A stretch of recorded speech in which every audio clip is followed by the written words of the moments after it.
how's everyone out there?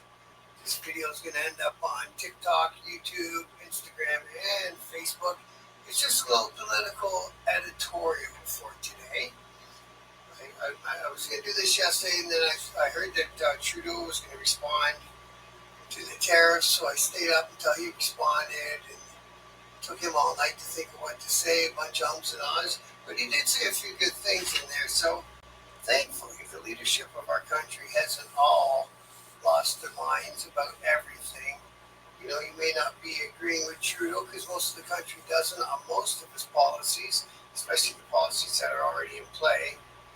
But what he said last night was pretty good. I didn't mind it. And Doug Ford, he did good too. Another guy I don't have total respect for as a politician. And the premier in British Columbia, he came out swinging too. That was nice to see that because I always thought BC was a pretty wishy-washy place. But whatever, you know, as far as politics goes, only as far as politics goes. That's all I'm talking about here is politics. You know, the people who live in any of these places, the citizens, even American citizens, you know, still love you, still got the utmost respect. It's the leadership, it's our politicians. What the fuck's going on? What is this Trump guy think he's doing? So I'm going to start with what I should be ending with. I'm going to go right to what I think. This is what I think personally. All this is about. It's not about tariffs. It's not about oil. It's not about a trade deficit. It's about Trump wants the Northern Passage. So he let it slip a couple times and then he buttoned it up real quick. But some further research into sending cargo ships through the Arctic would mean that a big part of the journey goes through Canadian waters. So therefore, Canada can charge each boat going through just the same as what Panama does. If they use the canal, just use our waterways. So we need to buy some more icebreakers. It needs to get a smidgen warmer, but you know, the global warming thing, you know, just buy the icebreakers, right? Let the ships come. That's the other reason why Trump wants Greenland. He declared that he's going to take Greenland off of Denmark, etc. But and Denmark's not rolling over and playing that either. They're saying no, that's our stuff. And then he declared he was going to take the canal back off of Panama. And it sounded from the response I heard was the only way they were going to accomplish that would be with a military intervention. So there'd have to be boots on the ground. There have to be troops. There have to be a war. So that's the only way they're getting the canal back. And then you look into the research that they did. It's quicker to go around the north. It's less fuel. And of course, you don't have to deal with the locks and the weight to get through. You have to deal with maybe the icebreakers in the winter. And maybe you can't even use it at some points of the winter. I guess it would just depend on how the weather is that year. But as far as the other stuff goes, he doesn't care. Most of our imports into the United States, as it were, are oil and gas. So this is back in 2023. So maybe it's the last time they had all the information so they can show a proper graph. So oil and gas, 103.2 billion. And then transportation equipment, which a lot of that will be coming out of the GM Diesel Armored Division, which is here in London, it's 73.4 billion. And then metals, and you know that they're going to need metals for manufacturing, 35 billion. Chemicals, 30 billion. Food products, 29 billion. So those are the big ones. And I think we found out we had a thing going with China once for our pork. And then Trump told Trudeau to arrest that lady from Huawei. And so we arrested her in Vancouver at the airport. And China lost their mind and didn't buy any more pork, and I think that resulted in a pretty terrible year for the pork farmers. Now the good thing is there's always going to be a subsidy to come along. If it's something that the government did that crapped on your industry, then the government's got to come and help your industry through it. But this time, our government isn't crapping on anything. It's their government. They're crapping on us. Us as a collective. So it's a 25% blanket tariff, except for the shit he wants.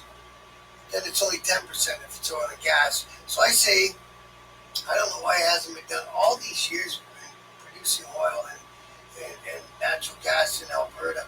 Why haven't we, somewhere in this country, a collective, we built a refinery, man? Let's keep our oil and gas. And then the natural gas that we don't need, let's get the pipeline over there finished up to the left coast. Let's get it in tanks. It's got to be pressurized to transport it. Let's get it pressurized into a tank and ship it. And same with our other stuff that they're not going to buy from us, or the tariffs is going to make the price prohibitive to buy our products or to buy something else. That's how tariffs work. It's not really a tax, and it's not really like Trump's coming to Trudeau and saying, okay, you owe us this many million for this month. It's not how it goes. So it makes it price prohibitive for the end user, which is the American citizens, to buy. So then it's too expensive for them to buy in their country, so they buy something else. And their hope is they buy American made, but also there may not be enough American made down there to satisfy the demand. So we'll have to see how that plays out too. But let's get a refinery, for the love of God. Let's get a refinery. Turn our crude into something we can put out of a gas pump, and it all stays in the country, and it's one happy circle. And Alberta owns most of that oil that comes out of the ground. The province of Ontario, of Alberta, owns it. So the most of the money will stay there. So build a refinery in a different province, etc. Right? Let's use our own stuff. Our lumber, we can always throw that on a boat and send it overseas. There's always going to be a need for our lumber and our other minerals. And what do they call those metals that they need for the EV batteries? Keep what we're going to need here in Canada, because we're building all these EV battery factories. So keep what they're going to need here in Canada. Get the rest on the boat and ship it. We'll find lots of buyers. So the reason that we've always traded with the U.S. hasn't been because we need the U.S. so much as it's convenient. If it's food products, they stay fresh, obviously. They don't got to be frozen to be transported. And we've always given them a break. They always get the lowest prices out of any other country in the world on anything that's bought from Canada into America. Now, the other thing that they say is going to crush is the auto industry. We've all heard the story of one part that might get made at a feeder plant. It's not really a Ford or a GM or a Dodge or whoever plant. It's a feeder plant, which is actually usually Magna. So, he's not a great guy either. But, or one of those other smaller plants. You see them around Ingersoll, around the Canby plant. There's some small plants, something VU, something like that. Anyway, so the feeder plant makes a little whatever for the car. Maybe it's the center console. And then the console gets put in said car in Ontario. Then the whole car might get shipped over to Michigan to get finished. So that same part, there's examples of sometimes a part will cross the border back and forth 6 times before that vehicle is finally assembled. So some of these feeder plants, they're likely to take a bad hit, and it's pretty hard to replace that, because it's not something that we can sell that little part to another country or whatever. So those are the people that are going to get a hit. Let's hope that we can all band together, get through this thing. Trump isn't using it as a bargain tool, in my opinion, because he hasn't said what he wants. And this crap about the border and fentanyl, that's not it. That's not it. Okay, I'm going to wrap it up with that. Tell me what you think in the comments. Like, share, and subscribe on YouTube. Much love for watching my videos, and have a great Sunday. Love and respect.